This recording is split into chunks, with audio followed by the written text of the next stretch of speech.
Hello. It's such a lovely day. Sun. This weather. This weather is nice. So I've done 2 videos now. I have done the first video and I've done the second video. Those 2 videos are up. Kindly, if that's your kind of your videos, kindly subscribe. If that's something you really want to be watching, you can press the bell button so that every time I put a video out, you'll be able to be notified. And yeah, it's a lovely Thursday morning and it's just 8 and the sun is beaming. I love this weather. Yeah, so today what are we talking about? Today I'd like to talk about credits. I'd like to talk about credits for masters. I'd like to talk about aggressiveness, and I would like to talk about 3 things.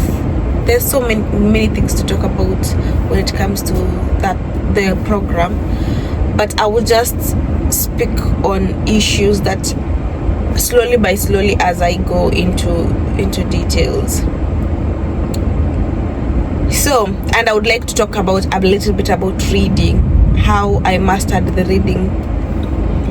So let's talk about the reading first before I go into credits, and then I go into what was the other thing I wanted to speak about. Yeah, we'll get to that. So reading, when I was doing my applications in 2023 on my scholarships, at that time I was doing also my research, because I wanted to research how people study here, how a master's is, because I had friends who were doing their masters, but I didn't know the weight of how a master's can really be outweighing in terms of reading. But because I had done assignments that needed you to read, in most assignments I was a research assistant, and in my capacity as a research assistant, I was given roles to deal with literature review. And you know what literature review is? It is literally literature review. It is literally literature review. You read everything from reports. Like if you are doing assignments on projects, you would read reports from when the project was on baseline or inception. So that's like if it was a 5-year project, you're reading things that were reported on baseline. That's 5 years ago, and you're doing an endline study. And it's lots, like midline reports, endline reports for every year, like every report. And most projects have activities. Every activity has its own report. It's a lot of reading. So at that time when I was working on those projects, when we were doing literature review, and literature review is done at all, as like when you're doing the endline study and even when you're doing the baseline study, you do literature reviews to understand what that project is all about. So when I was doing that in my capacity as a research assistant, I saw the weight of reading, and it's not a joke, it's lots of reading. So I had to learn and master how to read. Now, when you are in your undergrad, or when you're even in high school or before that, we actually do not read. We read to pass, but there's reading to understand. There's reading to understand for you to have context, and content. Concept.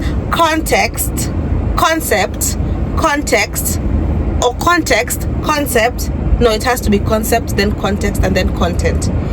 There's need to read to understand in that level, and there's a reason why there is a postgraduate and an undergrad. There are ways in which a lecturer grades those 2 people differently.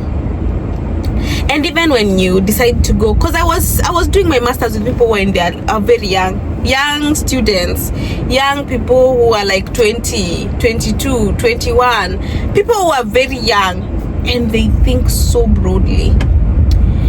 The system here teaches students to read to understand. Aside my 844, I don't know the current system. I haven't really gone into the education system in Kenya currently. But before the one that I was in, which was 844, it was teaching you to read to pass. Read to pass. Read to pass, not to understand per se. Yes, you are reading to understand so that you can be able to conceptualize and, get grades. But sometimes you read to just get answers so that you can put in that paper so you can pass. Here, the whole system from when they start,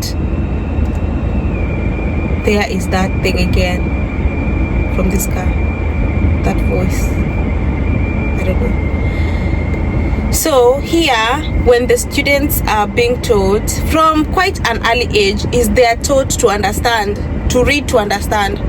So when I was doing that, I realized how it can be challenging when you're reading to just pass, different from reading to understand. I started training myself to read. Some of the things I decided to do is have a reading of 2 books every single week. So in 2023, I decided to invest in buying books that are not even academic. I just decided to look for books that I gravitate towards. Like, I read Colleen Hoover. I loved her. I love Colleen Hoover. I was reading those books just to get a gist of how fast I can read. So I started with 2 books per week, and by Wednesday I'm done with the first book. Wednesday I start another book. By Sunday I'm done with the second book. And I decided to pace up. Like, I could read coming back home from work, going in the morning to work. I could read when I'm at work on my breaks. I could take time and read and master how I can read faster. You know why I decided to do that is because between 2021 when I finished school and 2023, that time span, I was just doing projects, and at some point those projects, I was only reading materials regarding those projects, and you read to be able to understand. Slow on the A34 Stone Road. You read to be able to understand, and then to be able to understand the content of that, so that you can be able to come up with a proposal or write an England study to write a report. So that was only that. That's what I knew. But I needed to understand how I can read fast. Reason is I was coming to a country where a master's is a whole 1 year, and you need to read everything around that. So I trained myself in 2023 to read. I was reading like crazy. When I was coming here, I was selling my books, and I sold 50 plus books, because in 2023 and 2024 I decided to train myself to read. I started with training myself to read books that I was interested in. At some point I started reading articles, and in those articles I started coming up with smart speaker. I started coming up with my own my understanding of an article. So I was preparing myself. If you don't prepare to pass, you'll just prepare to fail, because if you're coming and you do not know what you're expecting, I could read, and I could also listen to podcasts on postgraduate students and how they are finding their masters and their PhDs. I could also listen to podcasts that were talking about methodology. Like, for me, I had already known how a dissertation or a project is going to have how many chapters. So I could listen to podcasts of one person speaking on introduction of a chapter, another person methodology, another one chapter 1 to 3, another one on conclusions and findings. And I listened to those podcasts, going to Nairobi town, back home, going home, back home. I was listening back to back. And that was the time that I was asking myself, so what topics am I going to like write about on my dissertation? Even before I got to school, I knew what I wanted to write about before, all way before. So I was consuming content that would help me when I came here. So that was one, mastering the art of reading.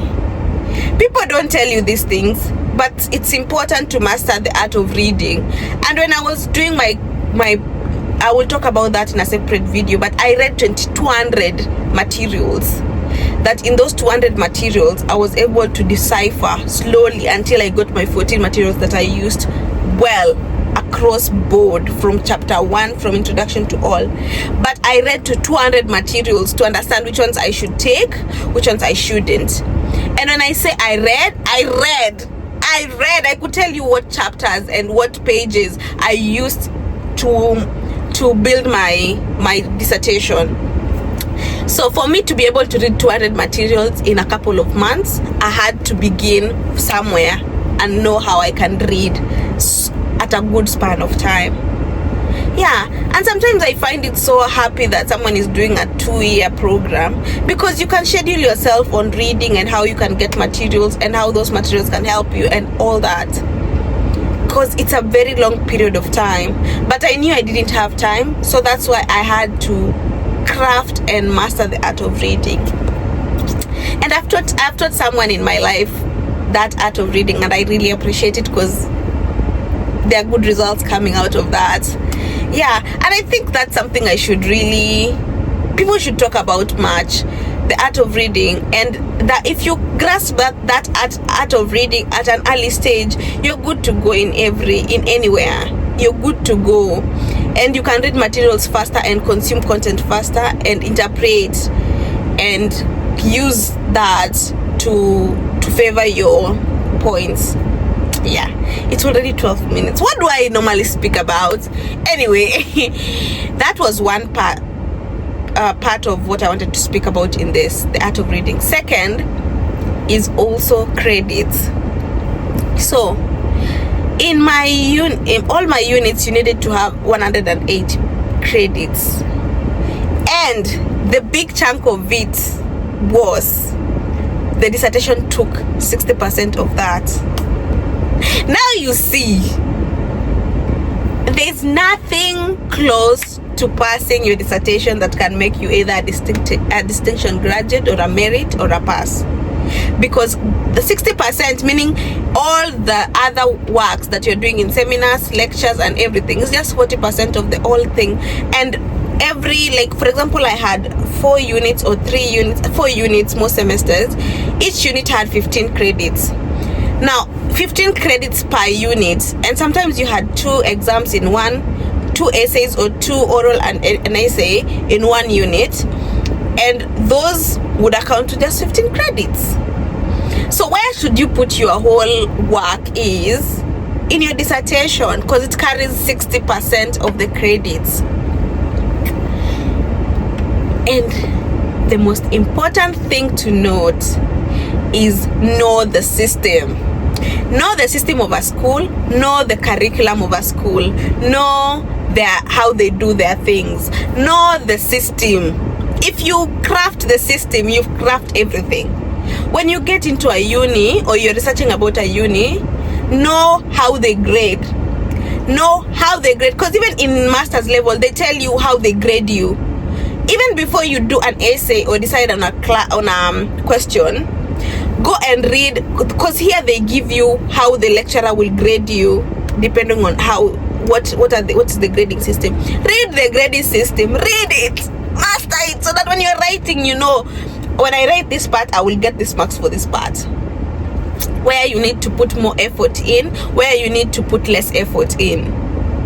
Because when you know that, even when you're writing, you know, here I'm getting 12, here I'm getting 4, because you already know the grading system. And most times I realized when I was in uni, I passed because of that. I knew where to put my strengths in and where not to. Oh my, I've seen someone I've worked with before. Oh shit. She lives around here. So I was saying, know your shit, know your things well, and you're given an opportunity to know these things because they are readily available in that uni. So take time and research, and all the materials the lecturer gives, he or she gives you also like how that they grade that unit. So when you're reading, read the grading system, and when you're writing, put that in your mind. Another thing is that I had mentioned in that previous video that I've just posted. When you're writing, write what you've been given, like the reading materials you've been given. Use those reading materials to manipulate your points, to grasp your points better, because in every topic there are reading materials on that topic, and if you use those reading materials, the lecturer understands you better because that lecturer knows that person has read. They know what that person is saying in that book or that article. So if they've given you an article, read it, consume the article, and make it, personalize it to your understanding. You might not really have the same thoughts as the person who wrote that article, but can you counter argue? Can you counter argue using that? That's the juice about academia. Being able to have a stance, being able to say, this person says this, this person says this, and this is what I say, because that's the gap you're trying to fill. I can't wait to speak about my dissertation, because that is how I was challenging different materials. I was saying, this person says this about climate change. This is what we coin gender responsive. This is what we call gender responsive climate adaptation. This person said this, but this is my, you have to have a voice, even though you're speaking, but you're speaking from what you're understanding. You are giving context, you're giving a concept, and you're bringing your own understanding and interpretation of that. Academy, as in masters, is sweet when you get it. And every time I would read my paragraphs, I would laugh, because I was telling a story.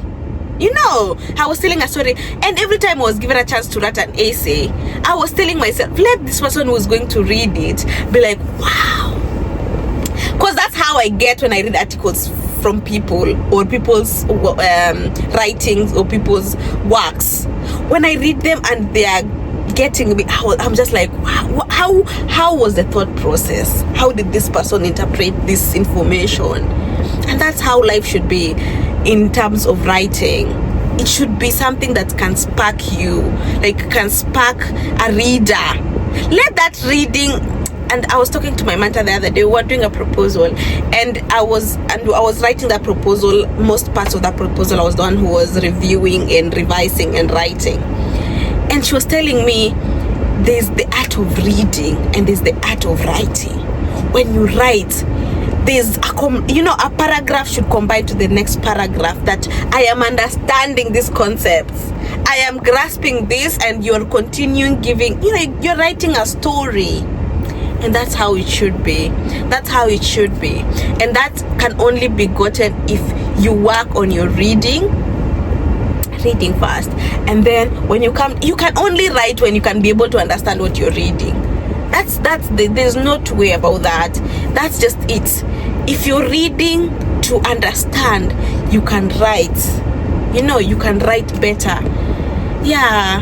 So my credits were 180 credits, and 60% of those credits were my dissertation. So next I will talk about how I started my dissertation, how I conceptualized my title, how my title was speaking to who and why I decided to choose the countries I was doing, because I was doing an international development course. You needed to have a global perspective in your dissertation. So how I conceptualized that, the countries I chose, why I chose them, my sample size, everything, the whole methodology about that, and even how I decided on that topic, what made me decide that, and why.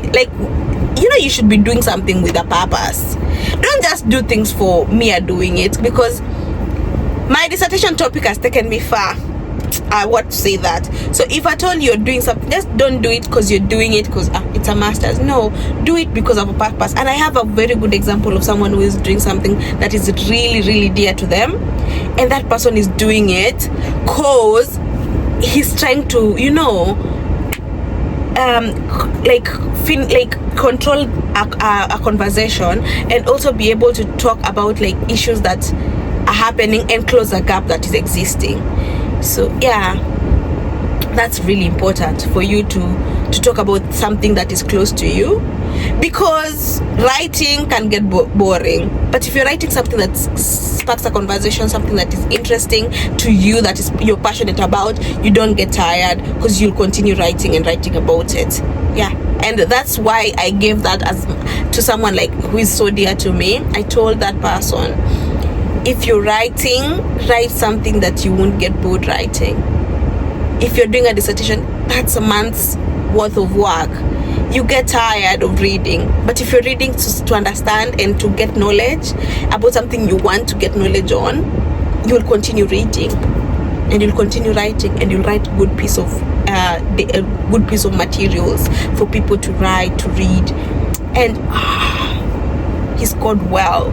And every time I read his piece, I'm like, okay, I see you, because it's really nice. Yeah, so see you. If this is the type of content you like, really, I enjoy doing this content. I love doing this content because it's my passion. Just subscribe, and also if you really like this, like, comment, subscribe, push the bell button if you want more information on that. That would really be nice. Other than that, have a lovely day, and bye guys.